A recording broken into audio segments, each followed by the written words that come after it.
Iris Ramos, bonjour. Bonjour Alexia. Alors Iris, vous êtes de retour avec nous pour aborder un sujet souvent invisible mais très présent chez les dirigeants et parfois surtout assez tabou, les addictions et surtout les mécanismes bien de compensation chez les entrepreneurs. Il y en a beaucoup. Peu en parlent et pourtant ça concerne un grand nombre de dirigeants. Pourquoi est-ce que les dirigeants sont selon vous particulièrement exposés à ces formes bien de compensation? Parce qu'ils veulent compenser la fatigue et l'intensité du travail afin de maintenir un niveau d'activité élevé malgré la surcharge chronique. Ils vont alors boire beaucoup de café, avoir recours à des dopages et ils doivent se maintenir dans des pics d'activité, enchaîner les décisions, compenser la solitude, la charge affective, réguler leur stress, mais aussi leur peur de l'échec, leur responsabilité morale. Donc dans tout ça, ils cherchent des moyens pour faire face. Alors dans vos travaux, vous montrez que certaines addictions, comme par exemple l'addiction aussi au travail, parce que c'est une addiction aussi, eh bien, sont parfois presque valorisées plus justement dans le monde entrepreneurial. Pourquoi? Eh bien, on va maquiller cette addiction comme une forme de compensation identitaire. Ça va venir compenser des fragilités de légitimité que le dirigeant peut avoir par moment et ça va soutenir son activité entrepreneuriale, vraiment cette identité qui est mise à l'épreuve. Donc, il va être dans le surinvestissement et le travail va être socialement reconnu comme une narration héroïque. Alors, cette mise en scène de la réussite via les réseaux sociaux sera valorisée également, mais aussi tout le refus du repos. Je suis un dur à cuire, je n'en ai pas besoin. Et ce workaholic va être socialement un héros. Ouais, c'est souvent perçu comme ça. Alors, vous évoquez un sujet qui nous concerne presque à toutes les deux, j'ai envie de dire, parce que ça me touche énormément, vous le savez. Bien, c'est justement le sujet de la solitude du dirigeant, notamment sur la solitude décisionnelle, où il faut prendre des décisions seul, faire des choix rapides. Et souvent, eh bien, on ne sait pas avec qui partager justement ces choix. Pour vous, cette solitude, elle favorise l'apparition de conduites assez addictives aussi, voire de compensations invisibles. Comment est-ce qu'on peut faire justement pour pallier à cette solitude et comment est-ce qu'un dirigeant peut se retrouver finalement sans s'en apercevoir en train de devenir addict à une substance pour tenir cette solitude et surtout aussi pour être performant? Cette fatigue décisionnelle va les amener à devoir décider donc vite, seuls et à compenser pour y arriver parce qu'ils doivent éviter à tout prix la paralysie, prendre des décisions rapidement, maintenir une impression de maîtrise et ça va les pousser à utiliser des stimulants cognitifs puisque cette fatigue décisionnelle, cette charge cognitive consomme énormément de ressources. Donc là, on va parler de médicaments et des drogues et ils vont avoir des rituels hyper structurés pour maintenir cet hyper contrôle. Alors, ils vont essayer d'éviter les ruminations et ensuite, quand les décisions sont prises, les journées sont finies, ils vont essayer de lâcher prise. Et là, ils vont avoir l'alcool de décompression, les somnifères et les autres substances. Donc, certaines substances pour se lancer, pour se concentrer et d'autres pour lâcher prise, pour tenir. Et le risque, c'est vraiment un risque de dépendance psychologique, d'isolement renforcé. Donc là où ils cherchaient à être performants, ils vont être surtout isolés, mais également de pertes cognitives. Il faut savoir que l'usage régulier de l'alcool va consommer les vitamines B1, B3, B6, B9 et surtout B12. Qu'est-ce qui se passe quand on n'a pas assez de vitamine B12? On a des neurones qui meurent. Ah, carrément.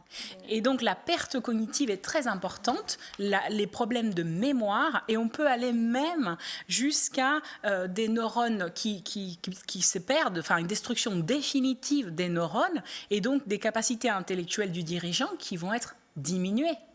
Complètement. Alors, vous avez évoqué justement que ces comportements ne servent pas forcément à être plus performants, mais plutôt à tenir le rythme, à tenir la cadence, à se montrer forcément plus performant, mais aussi toujours actif dans la réaction.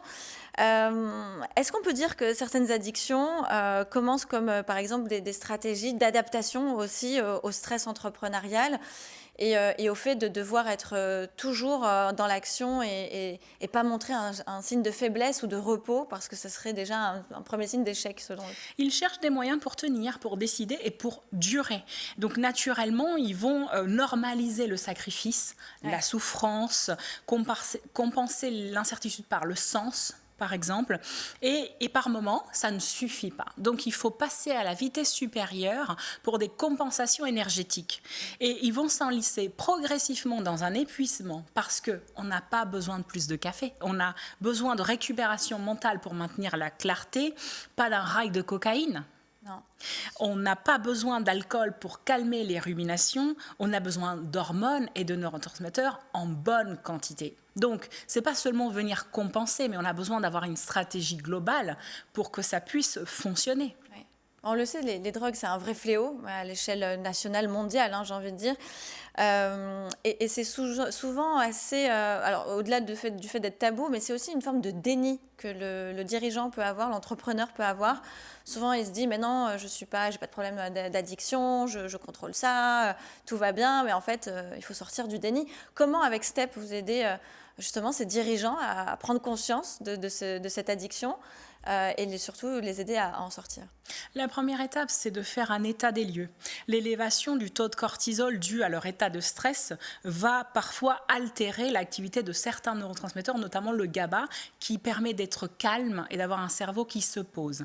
Le souci, c'est que quand le GABA est altéré, on va avoir des craintes et on va perdre également énormément d'estime de nous. Enfin, il y a une baisse de l'estime de soi. Les carences en magnésium vont ralentir l'organisme et vont provoquer un certain nombre de dysfonctionnements. Donc, concrètement, qu'est-ce qu'on fait ? On leur fait un état des lieux. Donc, on envoie quelqu'un à leur domicile, une infirmière, un préleveur. Ils font un bilan complet. On identifie toutes les carences. On va les corriger avec des compléments alimentaires, avec une adaptation de leur alimentation, mais surtout en soignant leur relation, parce qu'on parlait de solitude. Oui. Et les dirigeants, avant de travailler sur l'alimentation, le sport, la nutrition, il faut aussi qu'ils travaillent sur la qualité de leur relation. Eh oui, les fameuses qualités de relation qui sont extrêmement importantes. Mais alors, comment est-ce qu'un entrepreneur peut reconnaître le moment où ça peut devenir un peu trop tard pour lui ? À partir du moment où la dépendance à une substance ou à une activité, le sport, le travail, va avoir des conséquences néfastes sur sa propre santé, sur son entourage, mais aussi quand ça va commencer à affecter ses relations. Si finalement je préfère me cacher le soir pour boire et ne pas aller voir ma famille ou mes amis, ça devient d'un point de vue comportemental envahissant et ça devient une addiction. Donc il y a une différence entre usage ponctuel, comportement compensatoire et addiction. Et alors, j'imagine que vous devez avoir bien beaucoup de demandes. Quels sont les projets justement pour pouvoir y répondre à ces demandes ? J'ai lancé une grande campagne de recrutement parce qu'il y a plein de demandes partout et dans les villes où nous ne sommes pas présents, donc Marseille, Lyon, Toulouse, Nice, Montpellier, Rennes, Dijon, Toulon, Grenoble, Aix-en-Provence, mais aussi Bruxelles et Genève, nous ne sommes pas encore présents. Donc les personnes intéressées peuvent m'envoyer leur profil via LinkedIn. Attention, chez STEP, il n'y a aucun poste salarié, nous ne travaillons qu'avec des indépendants. Comment peut-on faire justement pour, en cas d'urgence, si un dirigeant nous écoute, nous regarde et il se rappelle de notre discussion et il est dans un moment un peu important, crucial, pour vous contacter? C'est quoi? Est-ce qu'il y a un numéro? Sur notre site internet service-step.com, il y a un formulaire demande de rappel. Et dans n'importe quelle ville française ou même en Suisse ou en Belgique, on pourra rappeler l'entrepreneur et le conseiller, même si on n'est pas forcément les bonnes personnes pour l'accompagner, notamment si on n'est pas dans un point préventif, mais on est déjà dans quelque chose de plus avancé, il y aura quelqu'un pour le rappeler et l'accompagner. Donc, sur notre site. Merci beaucoup Iris Ramos pour ce point important qui est très peu abordé mais qui est crucial. Et le message qu'on a envie de donner aux entrepreneurs, eh bien, c'est de ne pas hésiter à faire appel, demander de l'aide, faire appel à vous, pourquoi pas, mais aussi et surtout se dire qu'il n'y a pas de honte à demander de l'aide et aller de l'avant. On peut très bien réussir en étant en parfaite santé, sans substance. Merci beaucoup Iris.